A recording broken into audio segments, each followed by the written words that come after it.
Di era globalisasi ini atau era 4.0 yang lebih dikenal atau lebih mengedepankan teknologi, sangat membutuhkan terhadap media pembelajaran berbasis Information Communication and Technology atau ICT lebih menghadap terhadap dunia pendidikan.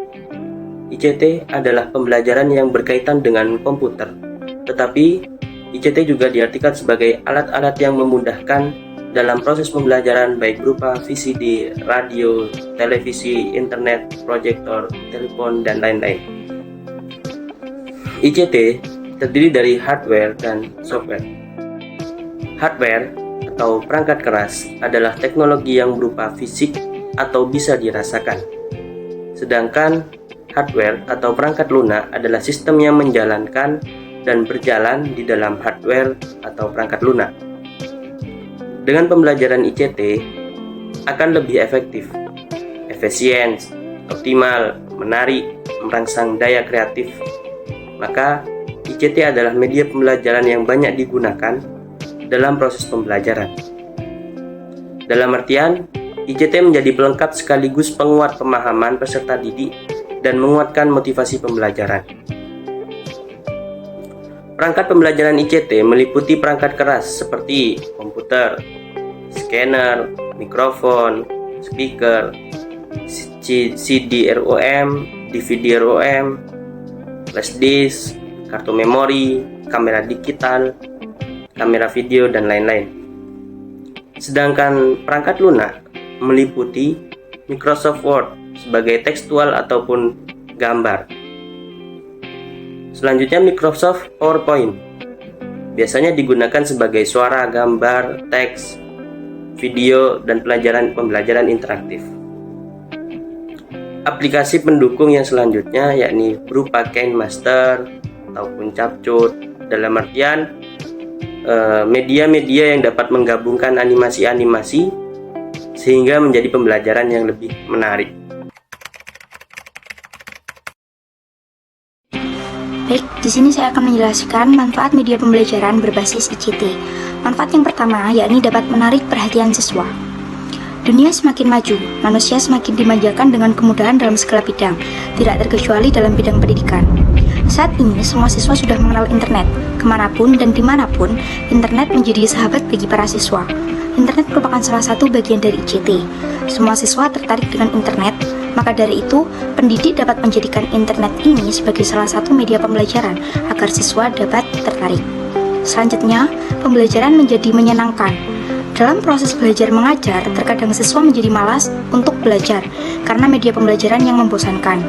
Pendidik dapat menjadikan sosial media menjadi sebagai salah satu media pembelajaran agar pembelajaran menjadi lebih menyenangkan sehingga siswa akan mudah memahami pelajaran yang disampaikan oleh pendidik. Selanjutnya, pembelajaran akan menjadi lebih mudah. Saat ini, masyarakat sedang dimanjakan oleh kemudahan dengan perkembangan teknologi dan komunikasi yang semakin pesat, tidak terkecuali para siswa. Internet mempermudah para siswa untuk mendapat materi secara cepat dan dengan mudah. Dalam pembelajaran, seorang pendidik harus memberikan kesempatan kepada siswa untuk dapat mendapatkan materi lewat internet dari sumber yang terpercaya. Untuk manfaat yang selanjutnya, dapat memberikan pengetahuan lebih kepada siswa. Peserta didik yang menggunakan internet sebagai salah satu media pembelajaran akan memiliki pengetahuan yang lebih. Karena dengan internet, peserta didik dapat mengetahui apapun dan bertanya apapun tentang materi. Tetapi, pendidik harus tetap mendampingi dan meluruskan karena tidak semua informasi atau pengetahuan yang didapat siswa adalah pengetahuan yang relevan. Karena di internet ada beberapa blog yang memang menggunakan sumber tidak dicantumkan. Dan untuk manfaat yang terakhir yakni mempermudah komunikasi. Internet mempermudah komunikasi dalam hal apabila seorang guru atau pendidik sedang ada kepentingan yang tidak dapat ditinggalkan oleh guru. Peserta didik dapat diberikan tugas dan mengirimnya ke blog atau sosial media masing-masing. Sehingga saat itu juga guru dapat memantau langsung siswa atau peserta didik yang sudah mengerjakan tugas dan yang belum mengerjakan tugas. Sekian.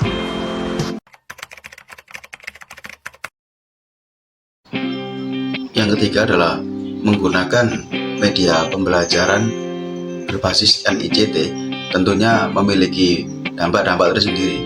Antara lain adalah yang pertama yaitu bisa meningkatkan minat belajar siswa.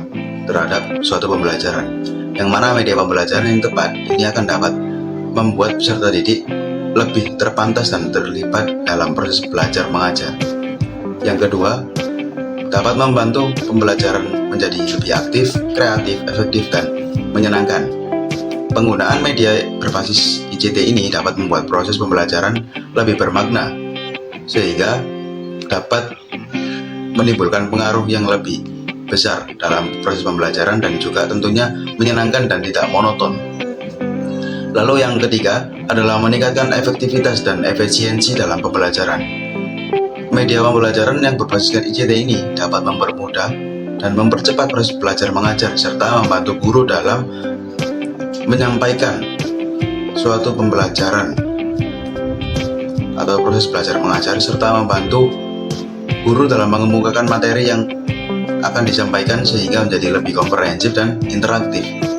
Yang keempat adalah membantu pembelajaran terpadu. Media pembelajaran berbasis ICT ini dapat mendukung pembelajaran yang terpadu yang berhubungan dengan sosial, ekonomi, dan geografi.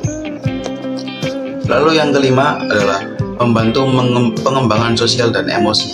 Media pembelajaran berbasis ICT ini dapat membantu peserta didik dalam mengembangkan sosial dan emosi serta membantu mereka dalam mengembangkan kemampuan komunikasi yang lebih baik. Beberapa dampak di atas adalah merupakan dampak positif dari menggunakan media pembelajaran berbasiskan ICT dalam sebuah pembelajaran. Akan tetapi, penggunaan media pembelajaran berbasis ICT ini juga memerlukan perhatian khusus seperti pengawasan penggunaan media yang tepat, pengaturan waktu pembelajaran, dan mengembangkan kemampuan guru dalam menggunakan teknologi tersebut, sehingga memperkecil kemungkinan atau dampak negatif yang akan didapatkan oleh siswa maupun guru dalam menggunakan media pembelajaran berbasis ICT tersebut. Dari yang selanjutnya yaitu macam-macam media pembelajaran berbasis ICT. Macam-macam media dalam pembelajaran yang digunakan oleh pendidik dalam melakukan pembelajaran terdapat berbagai macam, mulai dari yang sederhana sampai yang berbasis teknologi. Media sederhana yang dimaksud yaitu media yang pembuatannya tidak membutuhkan waktu yang lama dan biaya yang mahal. Contohnya seperti gambar, grafik, peta, poster, dan lain sebagainya. Sedangkan media yang berbasis teknologi yang banyak digunakan dalam pembelajaran antara lain yaitu yang pertama ada Zoom. Zoom merupakan aplikasi atau software layanan konferensi video berbasis call dengan berbagai fitur seperti menampilkan materi, mengirimkan pesan, merekam, dan fitur lainnya.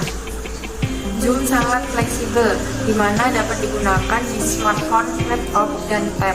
Zoom juga sudah banyak digunakan baik pada tingkat dasar, menengah, maupun perguruan tinggi. Yang kedua yaitu adanya e-learning. E-learning merupakan proses instruksi yang memanfaatkan peralatan elektronik dalam penyampaian, penilaian, menciptakan, membantu perkembangan, dan memudahkan semua proses pembelajaran. E-learning dapat dilakukan dengan interaktif baik kapanpun dan dimanapun. Kelebihan dari menggunakan e-learning yaitu dapat diakses dengan mudah, konten dapat diubah dan diperbarui, serta penggunaannya yang simpel. Yang ketiga ada WhatsApp, merupakan salah satu aplikasi alternatif yang digunakan dalam kegiatan pembelajaran jarak jauh. Memiliki fitur foto, video, audio, juga video call. Dapat digunakan dengan smartphone kapanpun dan dimanapun. Kemudian ada Google Classroom. Google Classroom merupakan platform gratis yang dapat digunakan dalam kegiatan pembelajaran secara daring dengan menggunakan berbagai fitur seperti berbagi materi, memberikan atau mengirim tugas, mengadakan kuis, dan dapat melihat tugas. Aplikasi ini dapat digunakan dengan smartphone kapanpun dan dimanapun. Selain itu, media pembelajaran juga mempunyai banyak macam lainnya. Di antaranya pembelajaran berbasis worksheet, media pembelajaran berbasis Minimatter, media pembelajaran berbasis Quizzes, dan media pembelajaran berbasis Canva. Sekian dari saya.